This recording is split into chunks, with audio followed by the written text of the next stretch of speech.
तर विधान परिषदेच्या निवडणुकीवरून पुण्यामध्ये राष्ट्रवादी काँग्रेस पक्षामध्ये मोठा ड्रामा आपल्याला बघायला मिळाला। उमेदवारी कुणाला द्यावी यावरून आधी सुनेत्रा पवार, पार्थ पवार, जय पवार यांच्या उपस्थितीमध्ये एक महत्त्वाची बैठक झाली। या बैठकीमधून अजित पवार यांचे कट्टर समर्थक असणारे सुनील टिंगरे हे बाहेर पडले आणि थेट पक्ष कार्यालयामध्ये जातो असं त्यांनी सांगितलं। टिंगरे बैठकीमधून बाहेर येताच बैठकीमध्ये संजय काकडे आणि विक्रम काकडे यांनी राष्ट्रवादी काँग्रेसमध्ये पक्षप्रवेश केला। विक्रम काकडे हे पार्थ पवार यांचे मित्र आहेत आणि त्यांना राष्ट्रवादी काँग्रेसकडून अधिकृतपणे उमेदवारी देण्यात आली। विक्रम काकडे हे देखील पक्षाच्या कार्यालयात गेले। पक्ष कार्यालयामध्ये सुनील टिंगरे आणि विक्रम काकडे हे दोघेही उमेदवारी अर्ज भरत होते आणि याचवरून संभ्रमाचं काहीसं वातावरण निर्माण झालं।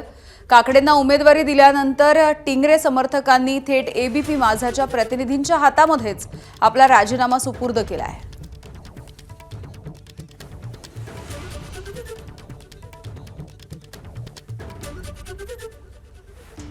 तर विधान परिषदेच्या निवडणुकीच्या दरम्यान पुण्यामध्ये हा मोठा ड्रामा, मोठा ट्विस्ट बघायला मिळतोय। अजूनही हा गोंधळ काही संपलेला नाहीये। 1 तासापेक्षा कमी अवधी सध्या उरलेला आहे। सुनील टिंगरे आणि विक्रम काकडे हे दोघेही आपला उमेदवारी अर्ज भरतायत।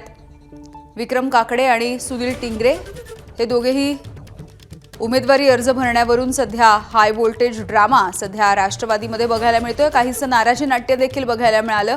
विक्रम काकडे यांना उमेदवारी देण्याच्या मुद्द्यावरून राष्ट्रवादीमध्ये अनेक वर्षांपासून कार्यरत असणारे नेते कार्यकर्ते हे काहीसे नाराज झालेले आहेत। अशा पद्धतीने जर आता या स्थानिक स्वराज्य संस्थेच्या विधान परिषदेमध्ये तुम्ही संजय काकडेंच्या मुलांना तिकीट देताय, आमच्या मनाला वाईट वाटणार नाही का?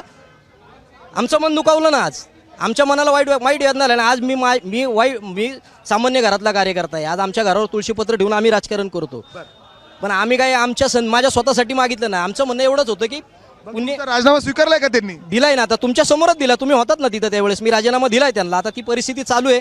मी सांगितलं अण्णांना, रिक्वेस्ट केली हात जोडून की तुम्ही राजीनामा या ठिकाणी। मला काय वाटतं कुणाला उमेदवारी मिळावी? नाही, मला उमेदवारी निष्ठावंताला मिळावी एवढंच माझं म्हणणं होतं। निष्ठावंत म्हणजे यांनी पक्षासाठी जीवाचं रान केलंय, पक्ष वाढवू शकतो, संघटना वाढवू शकतो, अशा कार्यकर्त्याला या ठिकाणी संधी मिळावी अशी माझी मनापासून इच्छा होती। योग्य वाटलं का हे? पण ज्या पद्धतीने काही नाराज आहेत, काही राजीनामा सुद्धा देत आहेत या ठिकाणी। आता राजीनामा नाही, राजीनामा मी शेवटी वहिनींशी पार्थ पवारांशी बोलणार आहे आज। आता ह्या गोष्टी बोलणं योग्य नाहीये, पण तुम्ही नाराज आहात नक्कीच। एबीपी माझा, उघडा डोळे बघा नीट।